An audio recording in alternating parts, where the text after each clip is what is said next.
What's up, folks? Michael here. Wee hours of the night on the graveyard shift. The daily trivia question.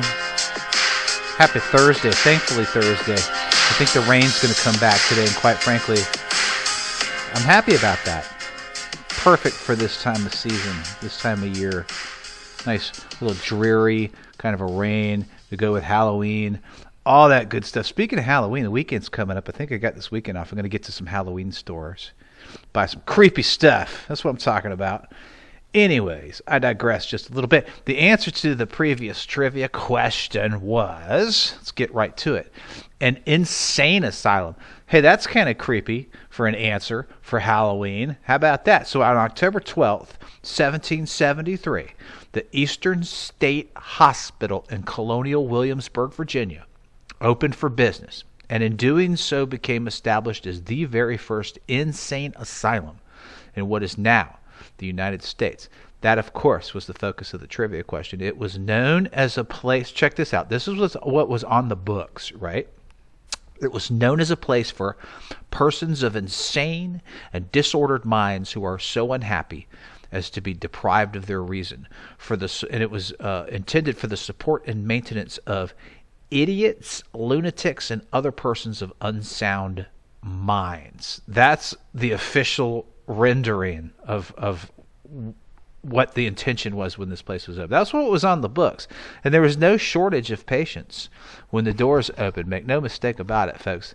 They packed the house. And this is not surprising. Back then, at this time, remember, this is the late 1700s. People were incorrectly diagnosed with so-called issues of all sorts, and we just lumped them together, okay, and sometimes simply locked them away. Jurors would often decide the fate of people with actual mental disorders. That's how their fate was decided back in this day.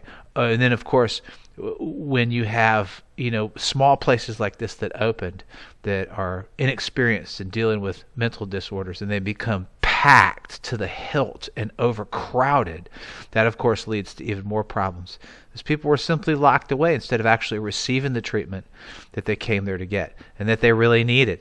In this particular facility, the Eastern State Hospital, there was a fire in one wing later on. If you could imagine that happening in a crowded institution, it's a nightmare.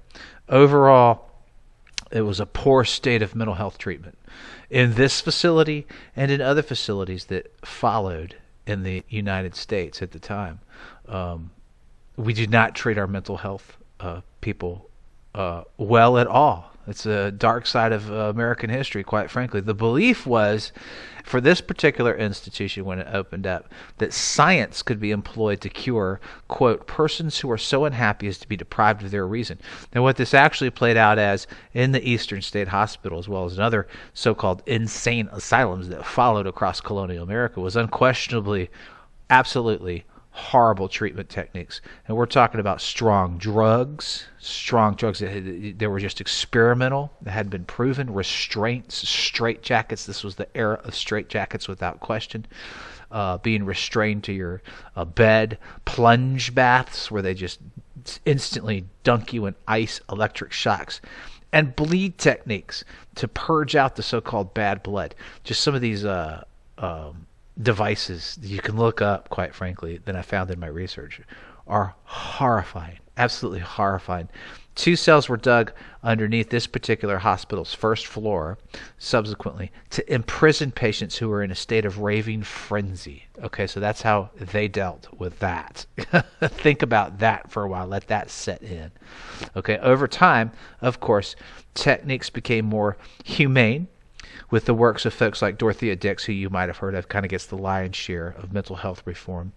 And Dr. John Galt at the Eastern State Hospital, you can do some research on him. His ghost is actually said to roam the halls to this day of Eastern State Hospital. I think he suffered from depression, died of an overdose. I think my research serves me correctly. So you can still kind of feel his aura of sorts creeping around the facility. We don't use words like asylum anymore for good reason, and we have done away with those hard techniques, of course, as mental health treatment expanded into the 20th century. And to your local communities, quite frankly, in the form of outpatient services and behavioral health is kind of the go-to thing today, and rightly so.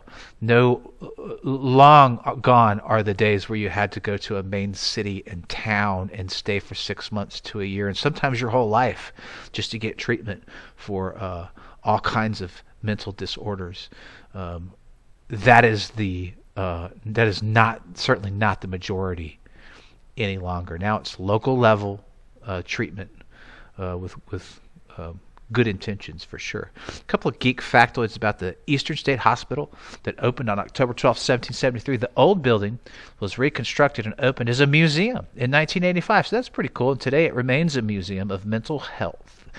Positive thoughts of mental health. That is a growing trend for these old mental health facilities. Locally, I want to cite Dorothea Dix State Hospital campus. That is being renovated to a very historical aspect of mental health treatment, and it's going to be combined with being renovated into a state park. It's going to be absolutely beautiful, folks. If you live in the Raleigh, North Carolina area like I do, check out Dorothea Dix. I'm constantly researching Dorothea Dix Park and Dorothea Dix herself. Eastern State Hospital actually relocated to a new spot just outside of Williamsburg, and it remains an active psychiatric hospital with 300 beds and a staff of over 900. So they are still housing patients, of course, with better treatment, without question. It's always the age-old question of pumping more money. This is just some final thoughts on this trivia question of mental health in general. Do you pump more money into long-term care at central locations in cities or towns, or do you continue to expand local-level outpatient treatment and fund accordingly in that regard? It's always cost, quality of treatment, severity of people disorders, okay, and the sign of the times. COVID wreaked havoc on people's mental capacity, for sure. It was hard times for a lot of people. So where do they need treatment the most? These are questions that are still asked with mental disorders and institutions and hospitals where you can go get help. If you really want to get more into a serious research topic, I encourage you to go look into your respective state's mental health treatment record. Historically, for sure, you will not be pleasantly surprised, I can guarantee you, at first, but you might be pleasantly surprised as time has gone by and things have improved, without question. And hopefully, in that regard, we certainly have a lot more work to do. All right, folks, let's get our Thursday going right now so we can get through it and get to Friday and the end of the week without question. Here we go. This is a cool trivia question, folks. Check this out for October 12th. On this day in 1966, American guitarist Jimi Hendrix, the one and only Jimi Hendrix, along with British bassist Noel Redding and British drummer Mitch Mitchell, debut for the very first time, being known as this. They would go on to make 3 very influential studio albums.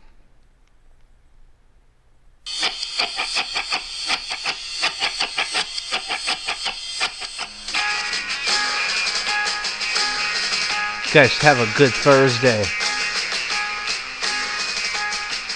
Go make the best of your day. Thanks for all you do. Enjoy a little rainy weather.